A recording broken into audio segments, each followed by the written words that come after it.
Hello viewers of Happy Minds Academy. Today let's learn subject-verb agreement. Singular subject.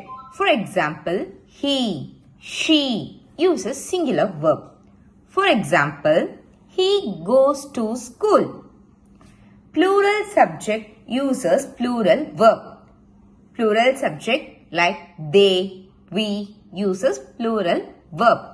For example, they play football and makes the subject plural. Tom and Jerry are funny. Singular indefinite pronoun. For example, everybody, everyone, nobody, someone uses singular verb. For example, everyone knows the answer.